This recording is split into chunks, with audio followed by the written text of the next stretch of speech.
Okay, we are back with a triple pulse and triple verse theory. Triple. Which we have the three pulses, and then finally we have the big pulse, which is like akin to the Big Bang. We have the known forces: strong, weak, electromagnetic, gravity is not a force, and the pristine force, as I had explained it before, was the force of, when the first pulse started or expelled the first mg force, the pristine force would have been created when this energy cooled down with a corresponding particle. We have the Pauli exclusion principle, which I had explained earlier, right? Now the energy zones and the energy bands and the energy levels and the energy fields, sometimes I mix it up, right? I realize that. So we would have, for example,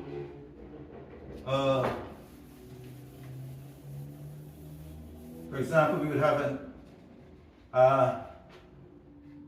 energy zone. Let's draw it a little bigger. For example, you have an energy zone. That's a zone. And then we would have another energy zone. But when we have a pulse from this energy zone into this energy zone, we'll be creating an energy band, right? So this is going to be called an energy band. This is an energy zone, and this would be considered where the strong nuclear force exists. We call that like a pristine force, where the gluons were created. We would call that a pristine energy band, right? With different energy levels to create a gluons, right?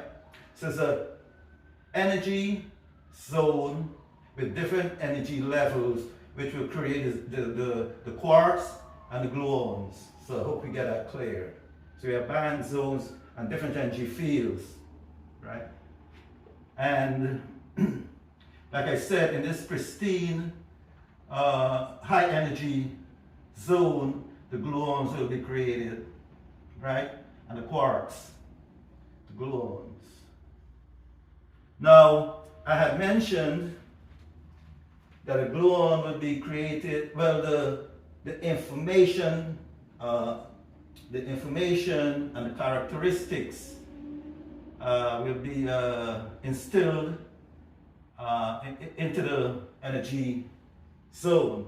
But not a particle itself will not be created right away. It's just going to be like quantum fluctuations of the energy zone, right? Different energy levels will create different particles, fluctuations of different energy levels. So that's that. So the gluons are massless, right? They have zero electric charge with spin 1. So that shows that the gluon never interacted with the Higgs field, because the Higgs field is the field that gives particles mass, right? So the gluons are massless, just like the photons are massless. So what is that saying? That the same characteristics of that zone, the information characteristics of that zone, were the same with the photon energy zone, right? Same characteristics, because the photon is also massless, has zero electric charge with spin 1. So the gluon, the information imprint, the information imprint on the gluon would be the same as the information imprint on the photon, meaning that the gluon was created in a pristine, that's the best word I have now, in a pristine energy zone, and the photon will be created also in a pristine energy zone. So both of them have not interacted with the Higgs field, which give mass to particles, right? So we need to get that, you know, a little clear. So they have, you know, the same characteristics. They have almost the same characteristics, except the interactions that, you know, the gluons have, was it three color charges, and the photon only have 2 charges. So that's one of the differences. But they will be created in a pristine energy zone. Now, the photon energy zone, right, will be protected by the magnetic energy zone and the electric energy zone, electric field energy zone, right? So what is this saying? That we can either have an electric field or a magnetic field, and in between here would be the photon field, right? So the Higgs energy field never penetrated because it was protected by these 2 different fields, the magnetic and electric. Maybe it's like a wire in, you know, surrounded by an insulating wire, if you can think of it that way. But this is a very important concept, right? So what this is saying is that we have to have quantum energy causality, right? Causality means that 2 or more things have to be in contact so that they would almost have the same properties every which way, you know, if it expanded or, you know, like the Big Bang, right? So we're going to have causal contact, right, between the electric field and the photon field, with the magnetic field and the photon field. Causal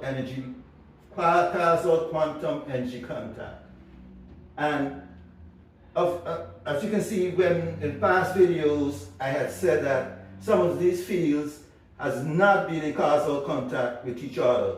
So they would not have any interactions when we finally have the big pulse, which is, you know, what is known today as the Big Bang, but we call it the big pulse, right? So we have some causal contact between certain fields and certain particles during the big pulse, right, will interact. So that's a very important point. Now, when all of this is going on, the information, everything that we see in the universe with these particles right now are information, right? The information were imprinted on these pulses, right? On the electric energy field, magnetic energy field, the strong nuclear force energy field, or zones and bands. All of the information were imprinted before we had the big pulse, which they call it the Big Bang. So once we understand that idea, that the information was imprinted during these 3 pulses, now we can solve everything that we see in the universe. Information imprint. And information is a very important word in physics, right? So we know about the speeding up of the universe. I spoke about the cosmic cake. I spoke about the cosmic shock, which would be responsible for the speeding up of the universe. 7 billion years ago, the universe started to speed up.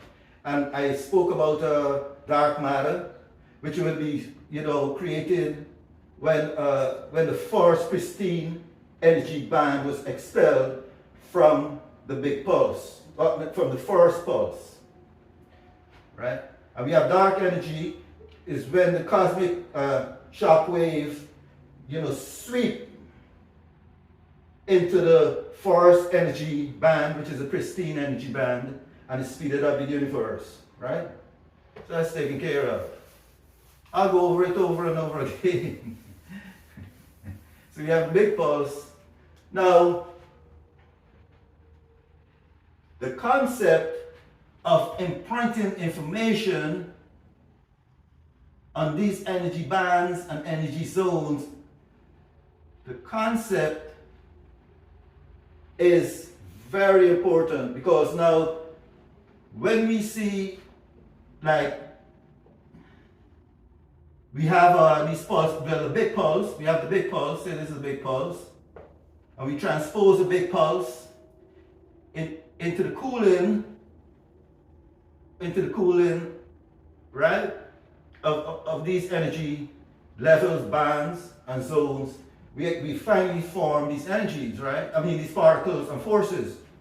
Then we ask ourselves, well, how does these forces act, right?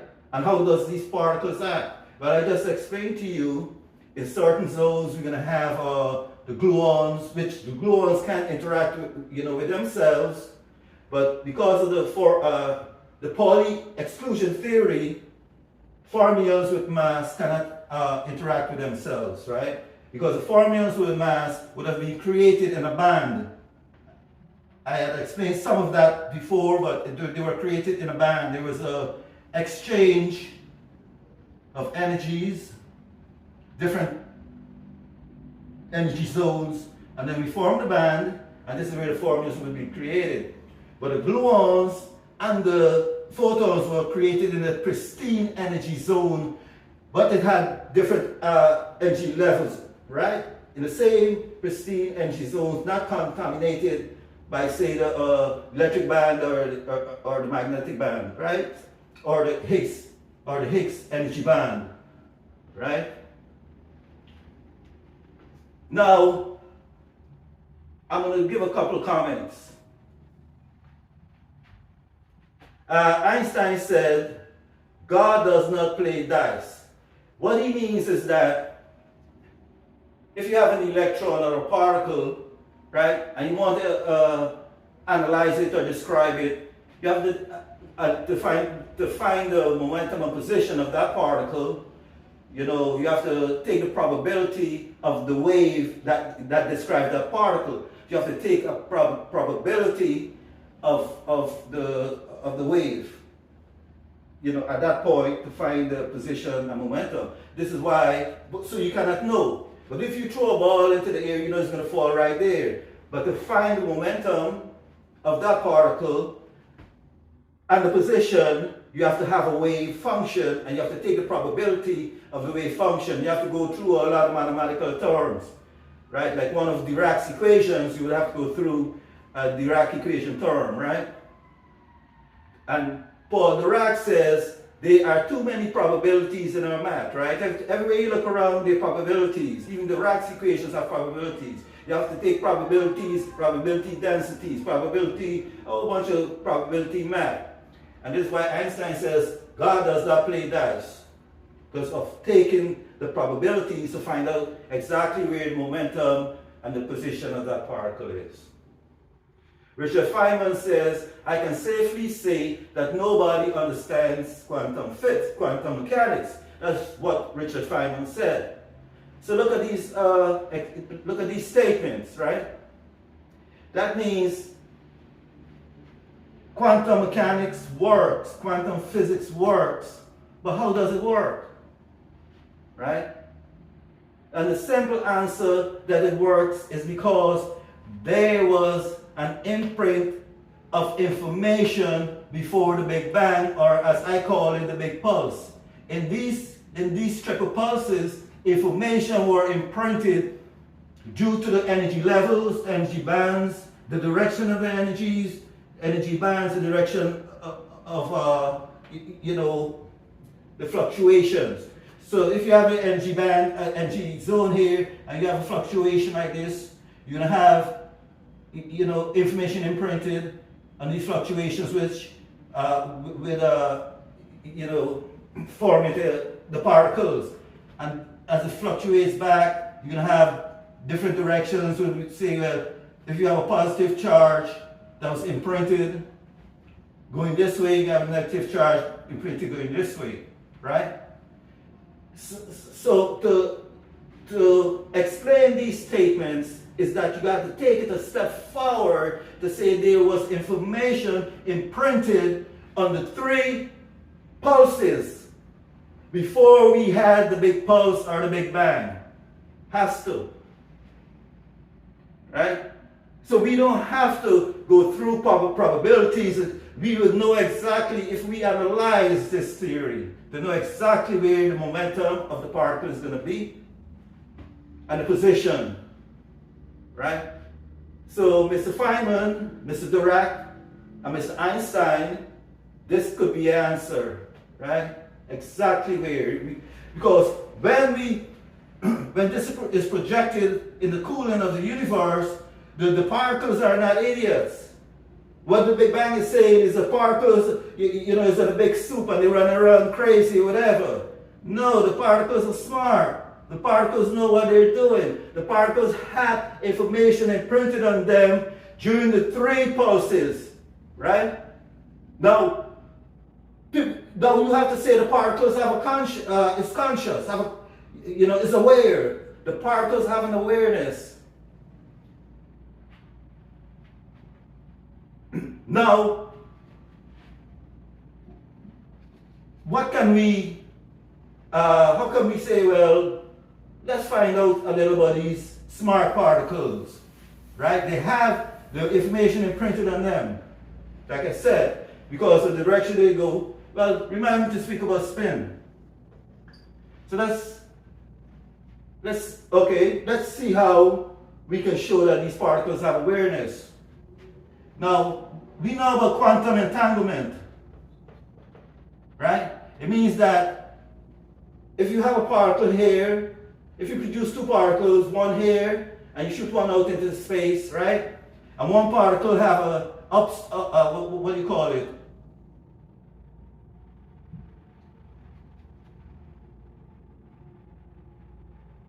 Well, so you have 2 particles. You create 2 particles. You keep, okay, let's start with locality.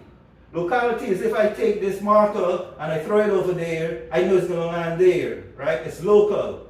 I can observe what goes on right here. It's local. Throw it there, I can see it land there. So I can give the information about the marker. Non-locality is when 2 particles interact instantaneously, right? It's far away. They should have no interaction between them. They cannot see each other. There's no interaction, right? So if you produce 2 particles and you shoot one out into space, right? One particle. Oh, okay. So if the particle is spinning this way, if the particle is spinning this way, see, you curl your fingers towards the spin of the particle, and your thumb is pointing upwards. That's called spin up, right? If the particle is spinning in the opposite direction, you curl your fingers around, and the direction that your finger is pointing is called spin down, right? So you create 2 particles. Now, one particle, you don't know if it's spinning up or spinning down. But this theory will tell you, because of the contact, the quantum causal contact, these particles are in contact. They know what they are going to do, right? It's imprinted in them, information imprint. So if you can observe one particle spinning up, obviously the other one is going to spin down, right? They know instantaneously. They can be 1 trillion miles away. This solves a lot of what these people are saying. Spooky action at a distance, right? Right away that solves that. Oh, it's an action. No, you know. If it's spinning down, because of the information imprint, it will spin up. So that's saying now the information imprint during the triple pulse, the information imprint, if it says like the energy levels are moving in a different direction, and during the triple pulse, right? Then you can safely say, well, hold on a minute. All right. In the causal quantum energy contact, and it says that, okay, the particles say, you know, this information was imprinted on them that a particle can only spin down, right? Only spin down. So if you produce two particles, one here and you shoot out one out here, you know this is a spin down, this has to be a spin down. The information was already imprinted. If it's spin up here, the one out here has to be spin up. The information was already imprinted. But the information is imprinted in the way that we know. One has to be down and one has to be up. Spooky action at a distance, right? This is what you call quantum entanglement. Now, that question has been trying to be answered for over 100 years. So now here there goes that answer. Non-locality, the same thing, right? A particle here is, and you know, through my marker there, it's local. Non-locality means solve solve both problems, right? It's non-local out there, but yet you know the information about that particle. It's local here, I can see, right? But it's way out there, it's non-local. I have no connection to that particle, but I know what that particle is doing. Right? That's what it's called, non-locality. But I know what a particle is doing. And quantum entanglement is the same thing. That solves that. Right? So this theory can solve every single problem that you can have with particle physics. Now, from this non-locality problem and the quantum entanglement problem, all these issues came about. Hidden variables to try to solve this problem, Bell's inequality, right? So a whole bunch of host of problems, whole bunch of hosts of trying to find the solutions. Einstein talked about there has to be hidden variables. There has to be something that's telling that particle that's hidden that we don't know about, that's telling that particle to spin up or spin down. But we know, now I'm telling you the information is already imprinted on these particles during the pulse, triple pulse, right? And with Mrs. Feynman saying nobody can understand quantum mechanics, but it works. Go ahead and calculate. Now we get into the information imprint that's going to explain. This information was already imprinted, and I told you how. So they say you cannot know the momentum and you cannot know the momentum and the position of a particle. Using this theory, we can now look deeper and find out the momentum and the position of the particle, right? You can look at it and see. And like I said before, Paul Dirac said, what did he say? He says, there are too many probabilities in our math. Right? You have to use this probability, that probability. You have to find out the probability of a wave to find out. You have to calculate the probability of a wave to find its position and its momentum. Right, Mr. Dirac? So the main takeaway with this is the information was already imprinted on the particle. Not on the particle directly, but on in the quantum fields, the quantum zones, and the quantum bands. Right? Well, let me talk about spin for a second. Now, I have briefly said that spin of a particle will be created, right, when one zone, energy zone, slams into another energy zone. So the energy zone is going with a momentum this way, it slams into here, right, with a momentum, right, which will slam these energy fluctuations to give it spin. And spin is intrinsic angular momentum of a particle, like an electron. You can have spin 1, half inches of spin, and so on and so forth.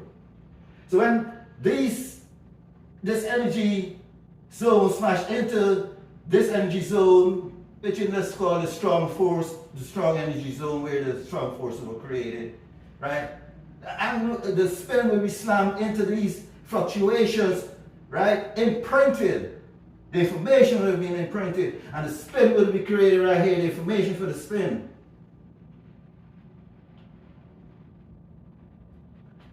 Right? And if you were to go in a different direction, just like charge, right? If you have a neutral energy zone, you can have a plus charge going this way, and when it slams into another energy zone, you can have a negative charge. But that's another, I just wanted to talk about spin for a minute. So for you to explore spin, you cannot use a mathematical term like whatever c squared, right? It's not going to work. You say, well, we need higher energy levels, higher speeds. This is exactly why. This is a pulse. This pulse here is trillions and trillions of times faster at high energy levels than c squared. C squared never existed during this pulse. This is quantum energy zones. So when you try to work with spin and you see you need, well, c squared has to be so high. C squared never existed. C squared cannot compare to the speed. Speed was not even created with the energy flux, right? So when you want to, like I said, do spin, think about that. Essential if you want to study spin. So the next time we're going to talk about why don't quarks and anti-quarks annihilate each other, right?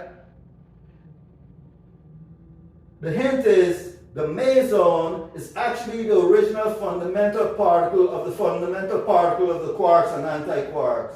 The meson is actually the original fundamental particle of the fundamental particle of the quark and anti-quark. See you next time.